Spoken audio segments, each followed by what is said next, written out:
have an ambition? Trust your instincts. Move forward. This is your moment to shape your future, to be independent, to strengthen yourself. Your time is now. Accelerate your progress. Empowering your progress for a fulfilled life. Union Assurance.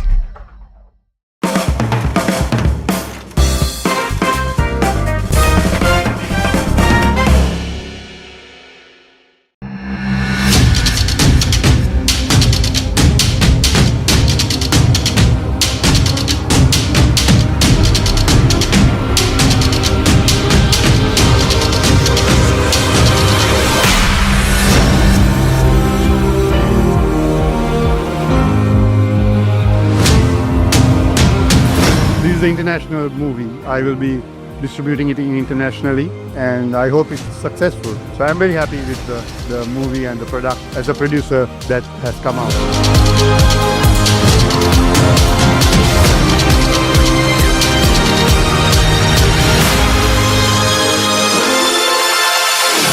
Hi, I am Vijendran Watson and I will be answering Living's questions today.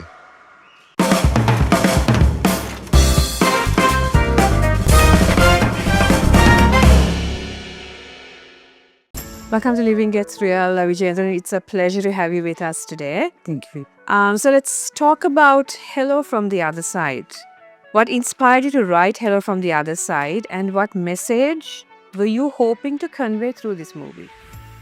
Yes, I turned 70 in March, and to mark that milestone, I felt I wanted to do something because when I turned 60, 10 years ago, I wrote a book. I published a book called Now I'm Talking. So what did I do when I turned 70? And I've been thinking as we get to this age a little bit more about death and the passing and how fragile life is, especially as I had over the period of time lost around 35 of my classmates from school, plus a lot of other close friends, plus my parents.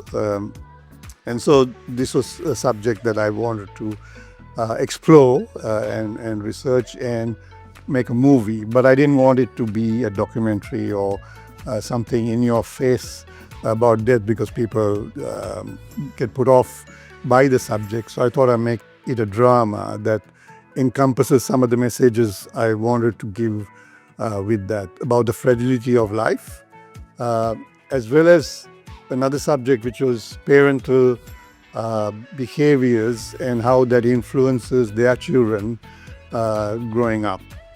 So that was the kind of inspiration and kind of themes that I worked through in a very fictional drama, but tried to make it relative to today's world. So there are three central characters, right? How would you describe these characters? A doctor, the nurse, a cricketer, as the lens through which to explore the film's themes that you just mentioned. Yeah, previously. so the doctor and the nurse I wanted to, because the theme of the movie is about the fragility of life, and it's funny how we humans think that we are going to live forever. We don't really think about the fact that tomorrow we could be gone. And I think the pharmaceutical, medical kind of industry, and it's a big business, hospitals, the pharmacy are part of that, helping us to believe that we are going to live forever. So that's why I used a doctor and a nurse as characters in this movie, so I could encompass that and some of the corruption that's going on in the pharmaceutical industry, which is related to some of the things that have happened in the news recently. And then the cricketer, because of match fixing things that have come on, the corruption in that. So that's how the characters got formed and why I put them in the story to cover some of these other subjects, because it was easy to get them to relate to people, to relate to these subjects in a story, because it's really happening in today's world. So rather bringing out the hard-hitting Yes. that are actually happening Yes. via the movie. Okay, great. So the film touches on some profound ideas about life, loss, and what we leave behind, like you mentioned before. What inspired you to approach these topics in a subtle but yet a very powerful way? Yeah, so as I said, these are very sensitive topics. People don't like to talk about some of these topics, and a lot of this is swept under the carpet, if you like. And so you had, so I just wanted to bring a story, a drama that relates, people can relate to in terms of what's happening really in life, and then subtly bring out these messages. So, for example, parental behavior and how that influences children. I think any parent today would complain about corruption that's happening in the country, not just in Sri Lanka but anywhere else in the world. And yet when they are behaving and in front of their children who are at that impressionable age, they do certain actions which also say that the corruption or getting favors done for certain things is okay. So I try to wrap that in the story somehow. So as I said, these are very sensitive subjects or sensitive topics. So I had to do it in a subtle way in the story so that it brings out that. And I hope that when people watch the movie, it's not just to be entertained. Of course, there is a story. It is an entertainment, but that they think about some of the things, messages in the movie when they leave the cinema. Some thought-provoking. Yes. Okay. How did it feel to see this film gaining recognition internationally? Did you expect that kind of a response? I absolutely didn't expect it. I was making this for a limited audience. I had not thought about how to promote it, but I applied for some festivals and I'm really, really surprised that it got recognition, because a lot of these festivals have independent juries who are from the industry. And as a debut producer, and all credit to the director, who's a female, one of the youngest female directors here in Sri Lanka. It's a very male-dominated industry, Vinosha. So it was her debut direction as well, and to win awards is amazing. I was the first few awards were from the US, California, but I was more surprised when we even won Independent Film Award in India, because as you know, India produces so many films every month, and to be recognized was amazing, incredible. So I'm really thrilled. I never expected it to get this kind of recognition, and I hope that the Sri Lankan audiences also get the message or appreciate some of the art and obviously the story, but also the fantastic direction of Vinosha in the movie. Well, congratulations on all these accolades. Okay, so you've come to the final question for this particular segment. What are your hopes for the film moving forward in terms of reaching audiences in Sri Lanka and also overseas? Yeah, so we're hoping to release the movie in cinemas here on the 31st in July. So hopefully it'll be running in the month of August, and in scope at CCC and at Havelock City, and then PVR at one Goldface, plus another 10 cinemas across the country. So I'm hoping that people will watch the movie and talk about it, and people will watch it. But beyond that, I'm hoping that globally to get it on online platforms, Apple TV, iTunes, and Google Play, and platforms like that, so that the diaspora and Sri Lankans living abroad can also watch it and enjoy it. But I think it's also, we've screened it in Australia, in all the cities, and we had a lot of Australians too enjoying the movie and appreciating the message that it gave. So I think it will appeal to other non-Sri Lankan audiences too. All right, okay. So looking forward to watching the movie as well. So with that, we've come to the end of segment 1. And we have a fun little game for you on the other side. This is to get to know about you, mostly. Okay, so we'll see you soon on the other side. Okay.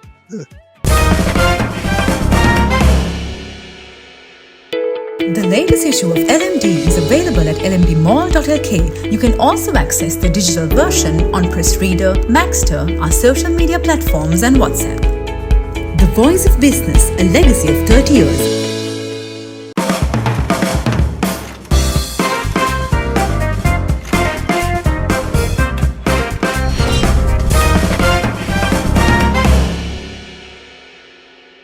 Okay, Vijendran, thank you for being on the show again. And we've come to segment 2, which is a game we have for you. So I have some very random questions for you today. This is for our viewers to get to know a little bit more about you. All right, so question number 1. How would you solve problems if you were in Mars? In Mars? Yes. Wow, okay. Problems in Mars itself or problems on Earth? Could be anything. I would look at the environment first to see what tools I have to solve the problem, because I think you have yourself and your confidence and your experience. So depending on how old I am when I'm on Mars, I would have certain experience to solve those problems.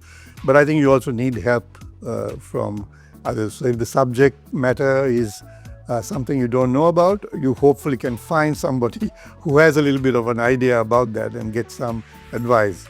So that's how I've always tried to solve problems that where the subject matter is what I don't know much about.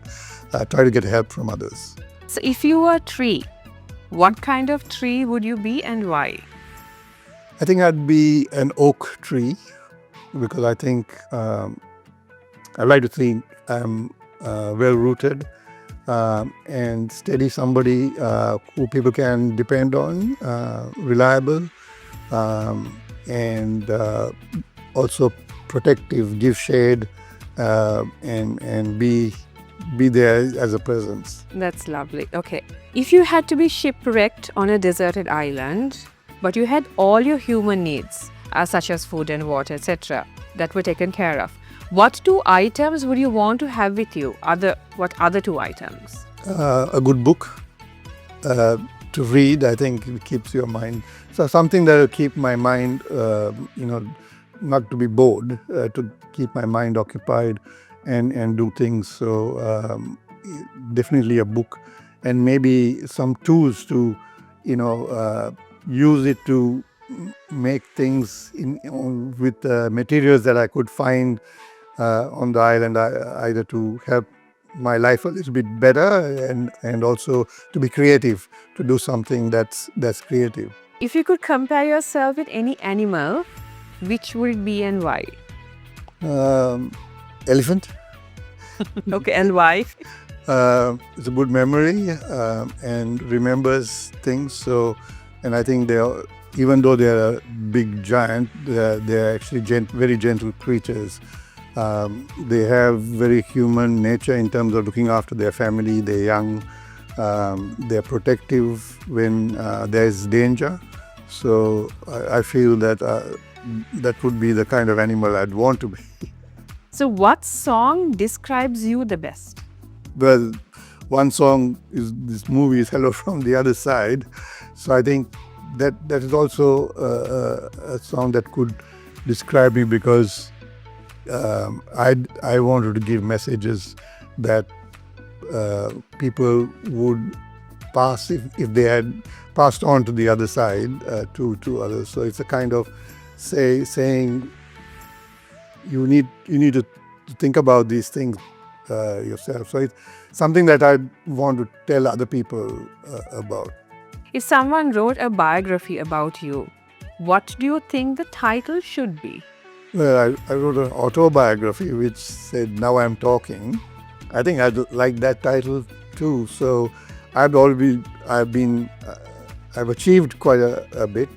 I started Mobitel here in Sri Lanka.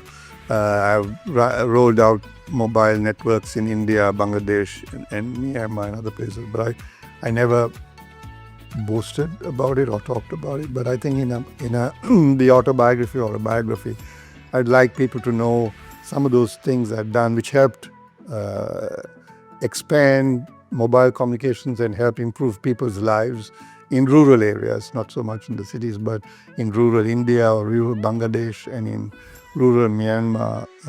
So that's what my title would be, like Now I'm Talking. If I put you in a sealed room with a phone that can make only one outgoing call, who would you call? Probably call my wife. Yeah, because we have been married maybe 42 years and we have a very good relationship, and I seek a lot of advice from her. So if I'm in the room and want to get out, I think that's who I'll call, because she'd definitely advise me what to do or send someone to rescue me.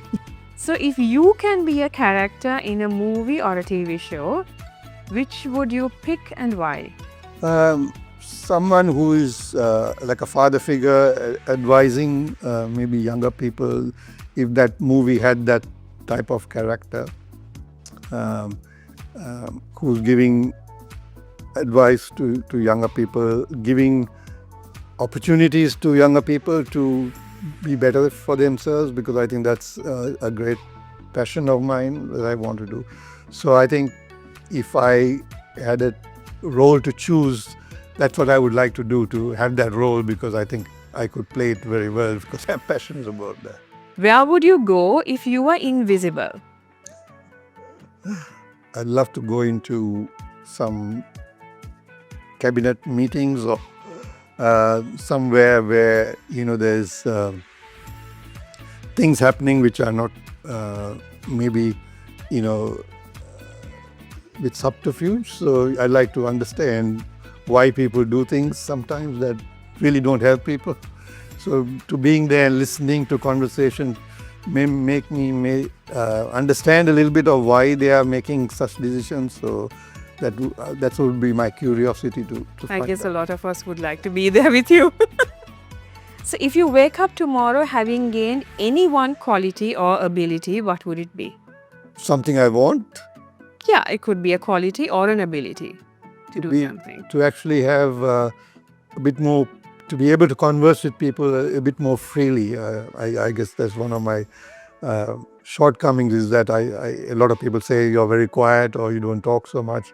So I guess to express myself and my thoughts better in a room or in with people. If you had to relocate, where would you like to live and why? I'm very happy where I am in Sydney, in Australia. I have a good life, and I think in retirement it's probably the best place to be. Not so much in winter, but in summer it is good. And I think there's so many places you could travel around. And I think because my children and my 4 grandchildren are there, that's where I'd want to be. I don't want to be too far away from them, because I enjoy their company and enjoy a new set of experiences with grandchildren, because I think that's really fantastic. What is one thing you would change about your daily routine? I think I'm very happy with my daily routine. I'm working on several projects, charity projects. So I'm trying to develop a English-speaking app for here, for Sri Lanka. That keeps me busy. This movie has kept me busy. And I play golf maybe twice a week.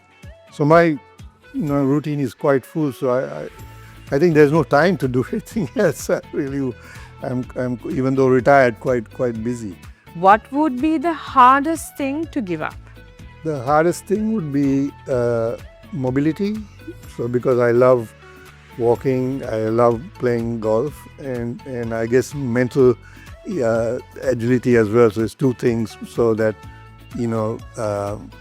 not having dementia, not being able to still have all the facilities to be able to think innovatively, like the things I'm doing, new things to try and help people. I would really be sorry to lose those facilities. So the mobility and my brain. All right. Okay. So with that, we've come to the end of the show. Thank you very much for being with us. And we hope to see the movie, all of us. And I hope you enjoy it and also learn some hopefully valuable insights from the movie as well as you just described. Thank you again, and we wish you all the very best and hope to see the movie in many international platforms as well. Thank you, Tad. Thank you. There you have it. These are my answers to the questions and the game. Be sure to check Living's Instagram and Facebook pages for the latest episode of Living Gets Real.